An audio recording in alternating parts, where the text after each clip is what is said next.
जंतर मंतर से संसद तक आखिर ऐसा क्या हुआ कि दिल्ली की सड़कों पर मच गया हंगामा।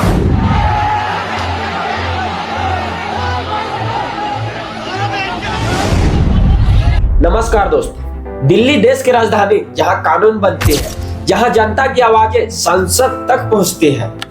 लेकिन 20 जुलाई को उसी दिल्ली में संसद की ओर बढ़ रहे प्रदर्शन के दौरान कुछ ऐसा माहौल बन जाता है कि पूरा देश का ध्यान अपनी ओर खींच लिया।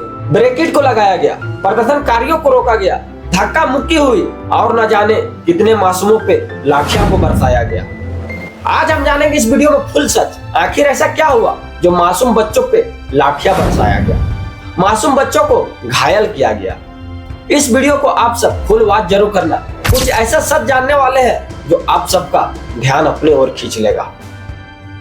जंतर मंतर में लंबे समय से प्रदर्शनकारियों के लिए ही इस जगह को स्थापना की गई है। जब भी किसी संगठन छात्र की हो या कर्मचारियों की हो या फिर किसी भी सामाजिक आंदोलन हो, लोगों का भीड़ यही जंतर मंतर पे ही इकट्ठा होती है।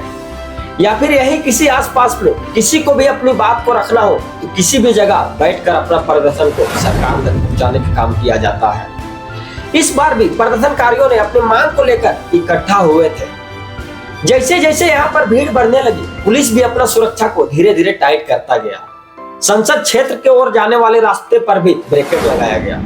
इसी दौरान प्रदर्शनकारियों में और पुलिस में धीरे धीरे तनाव बढ़ने लग जाता है। फिर धक्का मुक्का शुरू, पुलिस ने मासूम बच्चों पर लाठियां बरसाना शुरू कर देता है। किसी का सर फटता है तो कोई घायल हो जाता है। आखिर ये सब का जिम्मेवार कौन है? सिर्फ ये साहब है।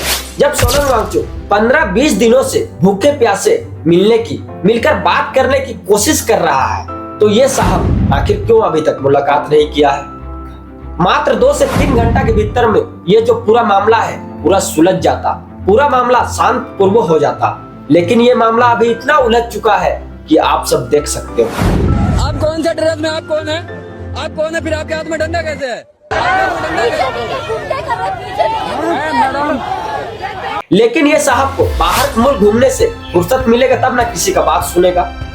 सोनम सर से मिलने के लिए फिल्म स्टार से लेके बड़े बड़े नेताओं ने अपना अहम रोल निभाया मिलकर। यहाँ तक कि बाहर मुल्क के मीडिया भी इस प्रदर्शन में शामिल हुए। लेकिन यहाँ ना तो इसके लोग नजर आए, ना ही दलाल मीडिया अभी तक नजर आई। लेकिन यह मामला इतना बढ़ चुका है कि धीरे धीरे दलाल मीडिया भी अब नजर आए। लेकिन जो भी फैसला होगा इसे एक तरफा दिखाने का कोशिश किया जाएगा। इन लोगों का गुंडागर्दी इतना बढ़ चुका है कि सोनम सर को जबरदस्ती वहां से उठाकर अस्पताल में एडमिट कर दिया गया। ये जो घटना हुआ है ये एक सोची समझी साजिश है। ये जो मामला है 1 से 2 घंटा के अंदर में सुलझ सकता था, लेकिन ये मामला इतना उलझ चुका है कि लोगों के ऊपर लाठी बरसाने की नौबत आ चुकी है। इन लोगों के पास मात्र एक ऑप्शन था, लोगों के ऊपर, मासूमों के ऊपर लाठी बरसाना, लोगों को घायल करना, वो भी फेक पुलिस के द्वारा। हाँ, आप लोगों ने सही सुना, फेक पुलिस। वहां पर जितने भी लाठी चार्ज किया गया है पुलिस की तरफ से, सब के सब फेक पुलिस थे। फेक पुलिस के द्वारा मासूम बच्चों पर लाठियां बरसाया गया। इन मासूम बच्चों पर जितने पुलिस वाले लाठियां बरसाई है, एक भी पुलिस वालों के ऊपर जो इस जगह नेम प्लेट होता है एक पुलिस वाला का, वो किसी के पास दिखाई नहीं दिया। इस बात को मैं भी मानता हूँ और आप सबको भी मानना होगा। आप सब जूम कर करके देखिए, किसी के पास नेम प्लेट इस जगह नहीं दिखाई देगा। एक पुलिस हवलदार के पास भी इस जगह नेम प्लेट लिखा हुआ दिखाई देता है। लेकिन वहां पर जितने भी लाठी चार्ज करने वाले पुलिस थे, उन लोगों के पास किसी के पास नेम प्लेट लिखा हुआ नहीं दिखाई देता है। ये सब देखने के बाद आप लोगों को क्या लगता है? आप लोग कमेंट बॉक्स में जरूर बताना। या तो ये बीजेपी का गुंडा होंगे या फिर आरएसएस का चमचा। लेकिन वहां पर जितना भी दिखे, किसी के पास नेम प्लेट नहीं था। जब ये मामला दिन ब दिन बढ़ने लगा तो यही लोगों को फेक पुलिस बनाकर वहां पर खड़ा कर दिया गया, ताकि ये मामला जब बढ़ने लगे तो लाठी चार्ज करके इसे कंट्रोल में किया जा सके। ये सब देखने के बाद अब लोकतंत्र नहीं रहा, यह लोगों को लाठियों द्वारा कंट्रोल करने की साजिश किया जाता है। सोनम सर ने आखिर इस देश को क्या क्या नहीं दिया, लेकिन आज उसी को देशद्रोही बोला जा रहा है।